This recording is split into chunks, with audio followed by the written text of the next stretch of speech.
সুপ্রিয় দর্শক, আসসালামু আলাইকুম। দর্শক, আমি হিরু খান আছি আপনাদের সাথে দেশ ও জনতার কণ্ঠের সংবাদ নিয়ে। দর্শক, ইতিমধ্যে আপনারা টাইটেল দেখে বুঝতে পারছেন যে আসলে কোন বিষয় বা কোন টপিক নিয়ে আমি আপনাদের সাথে আলোচনা করতে চাচ্ছি। তো দর্শক, শুরু করব মূল আলোচনা। তবে তার আগে বলে রাখি, যারা এখনও আমার ফেসবুক পেজটাকে লাইক এবং ফলো দেননি, প্লিজ আমার ফেসবুক পেজটাকে লাইক এবং ফলো দিবেন, সেই সাথে বেশি বেশি শেয়ার করবেন। যারা ইউটিউব থেকে দেখবেন, আমার ইউটিউব চ্যানেলটাকে সাবস্ক্রাইব করবেন এবং পাশে থাকা বেল আইকনটি বাজিয়ে দিবেন, যাতে করে পরবর্তী ভিডিও দেওয়ার সঙ্গে সঙ্গে আপনারা দেখতে পারেন। দর্শক, ইতিমধ্যে যারা আমার ফেসবুক পেজটাকে লাইক এবং ফলো দিয়েছেন তাদেরকে অসংখ্য ধন্যবাদ। যারা আমার ইউটিউব চ্যানেলটাকে সাবস্ক্রাইব করেছেন তাদেরকেও অসংখ্য ধন্যবাদ। তো দর্শক, শুরু করছি মূল আলোচনা। দর্শক, আপনারা অবগত আছেন যে আসলে ভিকারুন্নেসা নূন স্কুল অ্যান্ড কলেজ আজিমপুর শাখার একজন গণিত বিভাগের শিক্ষকের বিরুদ্ধে, অর্থাৎ মুরাদ হোসেন সরকারের বিরুদ্ধে একটি ছাত্রীদের শারীরিক নির্যাতনের অভিযোগ উঠে এসেছে। অর্থাৎ ভিকারুন্নেসা নূন স্কুল অ্যান্ড কলেজের কোচিংয়ের ছাত্রীদের শারীরিকভাবে নির্যাতন করা হয় মুরাদ হোসেন সরকার এই শিক্ষকের দ্বারা। তারই পরিপ্রেক্ষিতে কিছু শিক্ষার্থী এই মুরাদ হোসেন সরকারের বিরুদ্ধে একটি অভিযোগ দায়ের করে।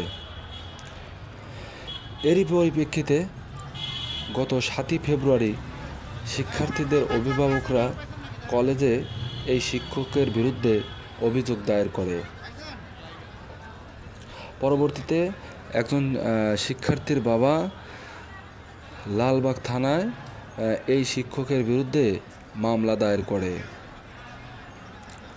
এরই পরিপ্রেক্ষিতে সোমবার মধ্যরাতে মুরাদ হোসেন সরকারের বাসা অর্থাৎ কলাবাগান থেকে তাকে গ্রেপ্তার করে লালবাগ থানা পুলিশ।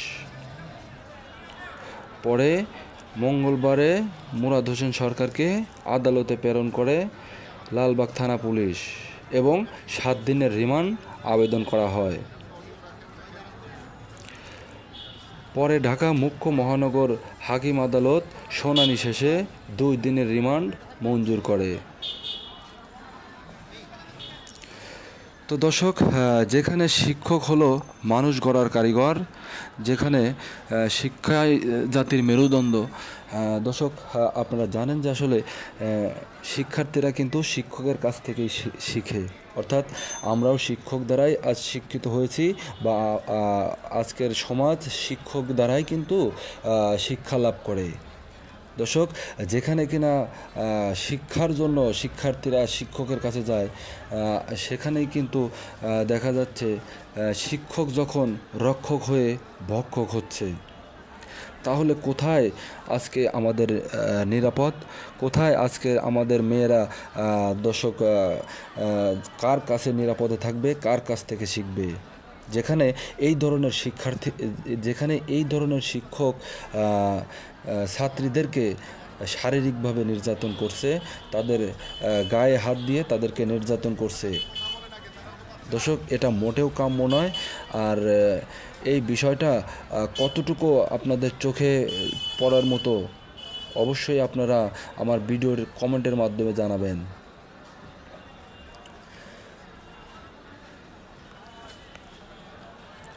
একজন শিক্ষক, তিনি শুধু একজন শিক্ষকই না, তিনি কিন্তু একজন পিতার মতো দায়িত্ব পালন করার কথা। অথচ একজন শিক্ষক যদি তার সন্তানের সাথে এ ধরনের আচরণ করতে পারে, তো আজকে জাতি কোথা থেকে শিখবে? দর্শক, লজ্জা হওয়া উচিত এ ধরনের শিক্ষকের। তো দর্শক, এ ধরনের শিক্ষকদের কাছ থেকে জাতি আজ কি আশা করতে পারে? অভিভাবকরা যেখানে কিনা শিক্ষকদের কাছে তাদের সন্তানদেরকে পাঠায় লেখাপড়ার জন্য, দর্শক, সেখানে লেখাপড়ার নামে এ ধরনের শিক্ষকরা অশ্লীল কাজে লিপ্ত হচ্ছে। দর্শক, একজন অভিভাবক কতটুকু নিরাপদে থাকবে, বা কতটুকু নিরাপদে তাদের সন্তানদেরকে শিক্ষকদের কাছে দিলে নিরাপদে থাকবে, কতটুকু তারা আস্থা লাভ করতে পারে? কাকে বিশ্বাস করবে দর্শক? এ ধরনের শিক্ষক যদি তাদের ছাত্রীদের সাথে এ ধরনের নিকৃষ্টমূলক বা এ ধরনের নিকৃষ্ট ব্যবহার করে থাকে, তাহলে একজন শিক্ষককে কতটুকু বিশ্বাস করতে পারবে একজন অভিভাবক? তো দর্শক, এই অভিযোগের প্রেক্ষিতে মুরাদ হোসেন সরকারকে ইতিমধ্যে আজিমপুর শাখা থেকে প্রত্যাহার করে অধ্যক্ষের কার্যালয়ে সংযুক্ত করেছে কলেজ কর্তৃপক্ষ। তো দর্শক, এই ভিডিওটি আপনারা বেশি বেশি শেয়ার করবেন, ছড়িয়ে দিবেন সবার মাঝে। বিদায় নিচ্ছি এখানেই, দেখা হবে পরবর্তীতে কোনো এক গুরুত্বপূর্ণ ভিডিওতে। আজকের মতো এখানেই বিদায় নিচ্ছি। আল্লাহ হাফেজ।